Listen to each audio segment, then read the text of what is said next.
ನಮಸ್ತೆ ಸ್ನೇಹಿತರೆ, ಏನಪ್ಪಾ ಇದು ಅಂತ ನೋಡ್ತಾ ಇದ್ದೀರಾ. ಸೊ ಈರುಳ್ಳಿ ಬೆಳ್ಳುಳ್ಳಿ ಎಲ್ಲ ಹಾಕೊಳ್ಳೋದಕ್ಕೆ ನಾನೊಂದು ಸ್ಟ್ಯಾಂಡ್ ತರ ತರಿಸಿದೀನಿ. ನೋಡೋಣ, ಇದನ್ನ ಓಪನ್ ಮಾಡಿಲ್ಲ, ಓಪನ್ ಮಾಡ್ತೀನಿ ಯಾವ ತರ ಇದೆ ಅಂತ ಹೇಳ್ಬಿಟ್ಟು ಒಂದ್ಸಲಿ ನೋಡೋಣ. ಇದ್ರದ್ದು ಏನಾದ್ರೂ ನಿಮ್ಗೆ ಲಿಂಕ್ ಬೇಕಾದ್ರೆ ಲಿಂಕ್ ಅಂತ ಕಳಿಸಿ ಓಪನ್ ಮಾಡೋಣ. ಏನಾದ್ರೂ ಈ ತರ ಕೊರಿಯರ್ ಆರ್ಡರ್ ಮಾಡಿರ್ತೀವಲ್ಲ, ಏನಾದ್ರೂ ಆರ್ಡರ್ ಮಾಡಿರೋದು ಈ ತರ ಏನಾದ್ರೂ ಬಂದ್ಬಿಡ್ತು ಅಂದ್ರೆ ಅದನ್ನ ಓಪನ್ ಮಾಡಿ ನೋಡೋದ್ರಲ್ಲಿ ಇರುತ್ತಲ್ಲ ಖುಷಿ. ಆಹಾ, ನನಗಂತೂ ಏನಾದ್ರೂ ಆರ್ಡರ್ ಮಾಡ್ತೀನಲ್ವಾ, ಯಾವತ್ ಬರ್ತಿದೆ ಅಂತ ಟ್ರ್ಯಾಕ್ ಅಲ್ಲಿ ಚೆಕ್ ಮಾಡ್ತಾನೆ ಇರ್ತೀನಿ. ಅದ್ ಬರೋವರೆಗೂ ನಂಗೆ ಸಮಾಧಾನ ಆಗಲ್ಲ. ಬಂದ್ಮೇಲೆ ಹಿಂಗ್ ಓಪನ್ ಮಾಡಿ ಮನೀಶ್ ಇದು ನೀವೇ ಹಾಕ್ಬೇಕು. ನಾನು ಈ ಕಲರೇ ಬುಕ್ ಮಾಡಿದ್ದೀನಿ. ನಾನು ನೋಡಿದಾಗ 485 ಏನೋ ಇತ್ತು. ತಗೊಂಬನ ಹಾಕು. ಹೆಂಗ್ ಮನ ಇದು ಹಾಕೋದು? ಪರವಾಗಿಲ್ಲ, 1-2 kg ಈರುಳ್ಳಿ ಇಡಿಸುತ್ತೆ ಅನ್ಸುತ್ತೆ. ನಾನು ಇದನ್ನ ಆರ್ಡರ್ ಮಾಡ್ಬೇಕಾದ್ರೆ ಇದು ಫ್ಲಿಪ್ಕಾರ್ಟ್ ಅಲ್ಲಿ ತಗೊಂಡಾಗ ನನಗೆ 450 ರೂಪಾಯಿ ಏನೋ ತೋರಿಸ್ತು. ಬುಕ್ ಮಾಡಿದ್ಮೇಲೆ 898 ತೋರಿಸ್ಬಿಡ್ತು. ಸರಿ, ಇದೇನ್ ಮಾಡೋದು, ಬುಕ್ ಮಾಡ್ಬಿಟ್ಟಿದೀನಿ. ಸೊ ನಂಗೆ ಬೇಕಿತ್ತು ಈರುಳ್ಳಿ ಎಲ್ಲ ಇಡೋದಕ್ಕೆ, ಬೆಳ್ಳುಳ್ಳಿ ಇಡೋದಕ್ಕೆ. ಸೊ ಈ ಸ್ಟ್ಯಾಂಡು ಡೀಟೇಲ್ ಹೇಳಿದ್ಮೇಲೆ ಇದಕ್ ಮುಂಚೆ ನಾವು ಯಾವ್ದ್ರಲ್ಲಿ ಈರುಳ್ಳಿ ಇಡ್ತಾ ಇದ್ವಿ ಅದ್ರದ್ದೊಂದು ಸ್ಟೋರಿ ಇದೆ, ಅದು ನಿಮ್ಗೆಲ್ಲ ಹೇಳ್ತೀನಿ. ಸೊ ನೋಡ್ತಿದ್ದೀರಾ ಅಲ್ವಾ, ನನ್ನ ಮಗನೇ ಈ ತರ ಎಲ್ಲ ಏನ್ ಬೇಕಾದ್ರೂ ಹೆಲ್ಪ್ ಮಾಡ್ತಾನೆ. ನನ್ಗೆ ಇವಾಗ ಫೋನ್ ಮಾಡ್ತಾನೆ, ನನ್ಗೆ ದೊಡ್ಡ ಕೊರಿಯರ್ ಬಂದಿದೆ, ನೀನ್ ಏನೋ ಬುಕ್ ಮಾಡಿದಲ್ಲ ಕೊರಿಯರ್ ಬಂದಿದೆ, ಓಪನ್ ಮಾಡೋದ್ ಬೇಡ ಅಂತ ಕೇಳ್ತಾನೆ. ಓಪನ್ ಮಾಡಿ ನಂಗೆ ವಿಡಿಯೋ ಕಾಲ್ ಮಾಡು ಅಂದ್ರೆ ಇಮಿಡಿಯೇಟ್ ಮಾಡ್ತಾನೆ. ಬೇಡ ಮನುಷ್ಯ, ನಾನು ಬಂದು ಮಾಡ್ತೀನಿ ಅಂದ್ರೆ ಕಾಯ್ತಾ ಇರ್ತೀನಿ. ಇವಾಗ ಅವ್ನಿಗೆ ಏನಂದ್ರೆ ಈ ಬಾಕ್ಸ್ ಅಲ್ಲಿ ಏನಿದೆ ನೋಡ್ಬಿಡ್ಬೇಕು, ಓಪನ್ ಮಾಡ್ಬಿಡ್ಬೇಕು ಅಂತ ಕಾಯ್ತಾ ಇದ್ದ. ನಾನು ಇನ್ನು ಇವಾಗ ಬರ್ತಿದ್ದಂಗೆ ದೊಡ್ಡಮ್ಮ ಇದು ಓಪನ್ ಮಾಡುವ, ಏನೋ ಬಂದಿದೆ, ಏನದು ಅಂತ ನೋಡೋಣ ಅಂತ ಅದಕ್ಕೆ ಓಪನ್ ಮಾಡಿ ವಿಡಿಯೋ ಮಾಡ್ತಾ ಇರೋದು. ಅಯ್ಯ, ಮುರಿದಿಗಿರ್ದು ಹಾಕ್ಬಿಟ್ಟೆ, ಸ್ವಲ್ಪ ನಿಧಾನವಾಗ ಇದ್ ಮಾಡು, ಅದೇನು ತಪ್ಪಾಗಿ ಅಲ್ಲ. ಆಮೇಲೆ ಏನಿಲ್ಲ, ನಿಮ್ಮ ಅಮ್ಮನ ಹತ್ರ ನೀವು 1000 ರೂಪಾಯಿ ಇಸ್ಕೊಡ್ಬೇಕಾಗತ್ತೆ. ಕಷ್ಟಪಟ್ಟು ವಿಡಿಯೋ ಎಲ್ಲ ಮಾಡ್ತಾ ಇಲ್ಲ ಇವಾಗ. ಪರವಾಗಿಲ್ಲ, ಆಗುಂತೆ. ಸ್ವಲ್ಪ ನೋಡೋರಿಗೆ ಕಲರ್ ಅನ್ಸುತ್ತಲ್ವಾ, ಕಲರ್ ಏನಪ್ಪ ಈ ಕಲರ್ ಬುಕ್ ಮಾಡಿದ್ದಾರೆ ಅಂತ. ಯಾಕೋ ಗೊತ್ತಿಲ್ಲ, ಈ ಕಲರೇ ಬುಕ್ ಮಾಡ್ಬೇಕು ಅನಿಸ್ತು. ಅದನ್ನ ಮಾಡಿದ್ರೆ ಇದು ಒಂದೇ ಕಲರ್ ಇದ್ದಿದ್ದು. ನಾನು ನೋಡಿದಾಗ ನಾನು ಅನ್ಕೊಂಡ್ಬಿಟ್ಟೆ ಏನೋ ಆಫರ್ ಸಿಗ್ತಾ ಇದೆಯಾ 400 ಚಿಲ್ಲರೆಗೆ ಅಂದ್ಬಿಟ್ಟು ಟಕ್ಕ ನಂಗೆ ಬುಕ್ ಮಾಡೋಣ ಅಂತ ಮಾಡಾದ್ಮೇಲೆ ಗೊತ್ತಾಗ್ತಿದೆ ಇದು 890 ರೂಪಾಯಿ ಏನೋ ತಗೊಂಡಿದ್ದೀನಿ.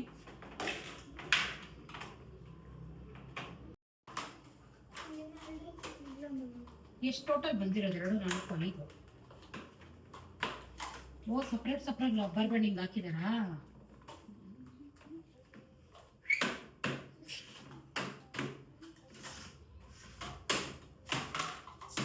ಏನೋ ಬಂದ್ಬಿಟ್ಟಿದೆ. ಈರುಳ್ಳಿ ಇಡೋದಕ್ಕೆ, ಬೆಳ್ಳುಳ್ಳಿ ಇಡೋದಕ್ಕೆ, ತರಕಾರಿ ಇಡೋದಕ್ಕೆ. ಅವಾಗೆಲ್ಲ ನಾವು ಕವರಲ್ಲಿ ಕಟ್ಟಿರ್ತಾ ಇದ್ವಿ. ಇವಾಗಲೂ ಒಂದು ಸ್ವಲ್ಪ ಕವರಲ್ಲೇ ಕಟ್ಟಿಟ್ಟಿದ್ದೀನಿ. ತರಕಾರಿ ಮೊನ್ನೆ ಸ್ವಲ್ಪ ಜಾಸ್ತಿ ತೊಗೊಂಡು ಬಂದಿದ್ದೆ. ತರಕಾರಿ ಎಲ್ಲ ಇಡೋದಕ್ಕೆ ಒಂದು ಸ್ವಲ್ಪ ಬಾಕ್ಸ್ ಬುಕ್ ಮಾಡಿದ್ದೀನಿ, ಇನ್ನೂ ಬಂದಿಲ್ಲ. ಆಗಿನ ಕಾಲದಲ್ಲಿ ಇವೆಲ್ಲ ಏನೂ ಇರಲಿಲ್ಲ. ಈಗಲೂ ಕೂಡ ನಾವು ಜಮಾನದ್ದು ಈರುಳ್ಳಿ ಸ್ಟ್ಯಾಂಡೇ ಯೂಸ್ ಮಾಡ್ತಾ ಇದ್ದೀವಿ. ಅದನ್ನ ತೋರಿಸ್ತೀನಿ. ಪಾಪ ಆ ಸ್ಟ್ಯಾಂಡ್ ಮೇಲೆ ನಮ್ಮ ಅಮ್ಮನ ಸೆಂಟಿಮೆಂಟ್ ತುಂಬಾ ಇದೆ. ಆದ್ರೆ ಅದನ್ನೆಲ್ಲ ಏನು ಯಾರಿಗೂ ಕೊಡಲ್ಲ. ಅಂದ್ರೆ ನಾನು ಏನಾದ್ರೂ ಹೊಸ ಐಟಮ್ ತಂದ್ರೆ, ಹಳೇದು ಏನೂ ಆಗಿಲ್ಲ ಅಂತಂದ್ರೆ ನಾನು ಯಾರಿಗಾದ್ರೂ ಯೂಸ್ ಮಾಡೋರಿಗೆ ಕೊಡ್ತೀನಿ. ಆದ್ರೆ ಈ ಸ್ಟ್ಯಾಂಡ್ ಮೇಲೆ ಪಾಪ ನಮ್ಮಮ್ಮ ತುಂಬಾ ಸೆಂಟಿಮೆಂಟ್ ಇಟ್ಕೊಂಡ್ಬಿಟ್ಟಿದ್ದಾರೆ. 14 ವರ್ಷ ಆಗಿದೆ ತಗೊಂಡು ಅಂತ. ಈಗ ಬರ್ತಿದ್ದಂಗೆ ಬೇಜಾರು ಮಾಡ್ಬಿಟ್ರಂತೆ. ನೋಡು, ನಿಮ್ಮಮ್ಮ ಈ ತರ ತರಿಸ್ಬಿಟ್ಟಿದ್ದಾರೆ, ಇದನ್ನ ಏನ್ ಮಾಡ್ಬಿಡ್ತಾಳೋ ಅಂತ. ಸೊ ನಮ್ಮ ಅಮ್ಮಗೋಸ್ಕರ ಅದು ನಂಗೆ ಹುಷಾರಾಗಿ ಎತ್ತಿಡ್ತೀನಿ. ಚಿಕ್ಕದು ದೊಡ್ಡದೈತೀರಾ? ಇಲ್ಲ, ಎಲ್ಲ ಒಂದೇ ಸೈಜ್ ತಾನೆ.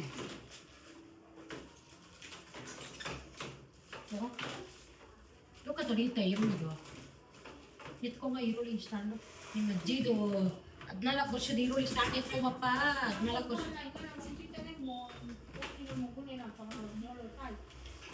ನೋಡಿ, ಇದೆ ನಮ್ಮ ಅಮ್ಮಂದು ಬಂಗಾರದ ಈರುಳ್ಳಿ stand. 17 years story. 17 years story.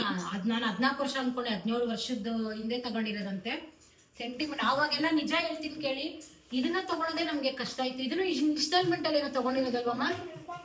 ಎಷ್ಟಿದಕ್ಕೆ ನೋಡಿ, ಅವಾಗ 17 ವರ್ಷದಿಂದ ಇದನ್ನ ನಮ್ಮಮ್ಮ 700 ರೂಪಾಯಿ ಕೊಟ್ಟು, ಅದು ಯಾವಾಗ್ಲೂ ತಿಂಗಳ ವಾರ ಕಟ್ಟೋದು ಏನೋ ತಗೊಂಡಿರೋದು. ಎಷ್ಟು ವರ್ಷದಿಂದ ಇದರಲ್ಲೇ ಇಟ್ಟಿದೀವಿ ಈರುಳ್ಳಿನ. ಅಂದ್ರೆ ಇವಾಗ ಯಾಕೂ ಗೊತ್ತಿಲ್ಲ. ಈ ಸ್ಟ್ಯಾಂಡ್ ನೋಡಿದ ತಕ್ಷಣ ಫ್ಲಿಪ್ಕಾರ್ಟ್ ಅಲ್ಲಿ ತರ್ಸೋಣ ಅಂತೇಳಿ ನೋಡ್ರಿ. ಎಲ್ಲಿ ಇದನ್ನ ಕೊಟ್ಬಿಡ್ತೀನೋ, ಯಾರಿಗಾದ್ರೂ ಬಿಸಾಕ್ಬಿಡ್ತೀನೋ ಅಂತ. ಊದ್ಗಡ್ಡಿ ಎಲ್ಲ ದೇವ್ರದೆಲ್ಲ ಪೂಜೆ ಸಾಮಾನು ಇರುತ್ತಲ್ಲ ಅದನ್ನೆಲ್ಲ ಇಟ್ಕೊಂತಿದ್ದಾರೆ. ಆದ್ರೆ ಪಾಪ ನಮ್ಮ ಅಮ್ಮಂಗೆ ಬೇಜಾರು ಮಾಡಲ್ಲ, ಇದನ್ನೆಲ್ಲ ಯಾರಿಗೂ ಕೊಡಲ್ಲ. ಇದು ಹುಷಾರಾಗಿ ಹಂಗೆ ಇಟ್ಕೊತೀನಿ. ನಮ್ಮಮ್ಮ ಹೇಳ್ದಂಗೆ ಪೂಜೆ ಸಾಮಾನೆಲ್ಲ ಇಡೋದಕ್ಕೆ ಅಲ್ಲಿ ಇಟ್ಕೊಬಿಡ್ತೀನಿ. ಕೆಲವೊಂದೊಂದು ವಸ್ತುಗಳ ಮೇಲೆ ನಮ್ಗೆ ವ್ಯಕ್ತಿಗಳ ಮೇಲೆ ಅಷ್ಟು ಸೆಂಟಿಮೆಂಟ್ ಇರಲ್ಲ, ಯಾಕಂದ್ರೆ ಏನಾದ್ರೂ ಒಂದು ಬೇಜಾರ್ ಮಾಡ್ಬಿಟ್ಟಿರ್ತಾರೆ, ನಾವು ಮನ್ಸಿಂದ ಅವ್ರಗಳನ್ನ ತೆಗ್ದಾಕ್ಬಿಡ್ತೀವಿ. ಆದ್ರೆ ಒಂದು ವಸ್ತು ಬಗ್ಗೆ ನಾವು ಎಷ್ಟು ತಲೆ ಕೆಡಿಸ್ಕೊತೀವಿ ನೋಡಿ, ಇದ್ರ ಮೇಲೆ ನಮ್ಮ ಅಮ್ಮಗೆ ಎಷ್ಟು ಸೆಂಟಿಮೆಂಟ್ ಇದೆ. ಮೇ ಬಿ ಚಿನ್ನಗಿನ್ನ ಕಳ್ದೋಗ್ಬಿಟ್ಟಿದ್ರೆ ತಲೆ ಕೆಡಿಸ್ಕೊತಿರ್ಲಿಲ್ವೇನೋ, ಮತ್ತೆ ಇನ್ನೊಂದು ತಗೋತಿದ್ರೇನೋ, ಆದ್ರೆ ಈ ಸ್ಟ್ಯಾಂಡ್ ಮೇಲೆ ಆ ಸೆಂಟಿಮೆಂಟ್ ಇದೆ. ಸೊ ಯಾರಿಗೆಲ್ಲ ಈ ಸ್ಟ್ಯಾಂಡ್ ಇದು ಲಿಂಕ್ ಬೇಕು, ಲಿಂಕ್ ಅಂತ ಕಳಿಸಿ, ನಿಮ್ಗೆ DM ಬರುತ್ತೆ. ಮತ್ತೆ ಈ ಸ್ಕ್ರೀನ್ದೆಲ್ಲ ಹಾಕಿದ್ದೆ ಅಲ್ವಾ, ಸೊ ಅದರದೆಲ್ಲ ತುಂಬಾ ಜನ ನನಗೆ ಮೆಸೇಜ್ ಮಾಡಿದ್ದಾರೆ. ನಾನು ಲಿಂಕ್ ಏನು ಸ್ಕ್ರೀನ್ ಬುಕ್ ಮಾಡಿದ್ದೀನಿ ಅಕ್ಕ, thank you so much. Screen ತುಂಬಾ ಚೆನ್ನಾಗಿದೆ. ಯಾರೋ ಒಬ್ರು ಪಾರ್ಲರ್ ಅವರು ನನಗೆ ಎಷ್ಟು ದೊಡ್ಡದಾಗಿ ಮೆಸೇಜ್ ಮಾಡಿದ್ದಾರೆ. ನಾನು ಈ ಸ್ಕ್ರೀನ್ ಮೇ ಬಿ ಹಾಕಿದ್ರೆ ನಮ್ಮ ಪಾರ್ಲರ್ಗೆ ಲುಕ್ ಬರುತ್ತೆ ಅಕ್ಕ, ನಾನು ಸ್ಕ್ರೀನಲ್ಲಿ ಹಾಕಿದ್ಮೇಲೆ ನಿಮ್ಗೆ ಒಂದು ವಿಡಿಯೋ ಮಾಡಿ ನಾನು ಕಳಿಸ್ತೀನಿ ನಮ್ಮ ಪಾರ್ಲರ್ದು. ನೀವೊಂದು 2 ಮಿನಿಟ್ಸ್ ಆದ್ರೂ ಸ್ಟೋರಿಗೆ ಹಾಕೊಳ್ಳಿ ಅಂತ ಪಾಪ ಅವ್ರು ಆಸೆ ಪಟ್ಟಂಗೆನೆ. ಅವ್ರೇನಾದ್ರೂ ನನಗೆ ವಿಡಿಯೋ ಕಳಿಸಿದ್ರು ಅಂದ್ರೆ ಖಂಡಿತವಾಗ್ಲೂ ನಾನು ಸ್ಟೋರಿಗೆ ಹಾಕೊಂಡು ಅವ್ರನ್ನ ಟ್ಯಾಗ್ ಮಾಡ್ತೀನಿ. ಸೊ ನಿಮಗೆಲ್ಲ ಈ ವಿಡಿಯೋ ಇಷ್ಟ ಆಗುತ್ತೆ ಅನ್ಕೋತೀನಿ. ಇಷ್ಟ ಇದ್ರೆ ಸಪೋರ್ಟ್ ಮಾಡಿ. Thank you.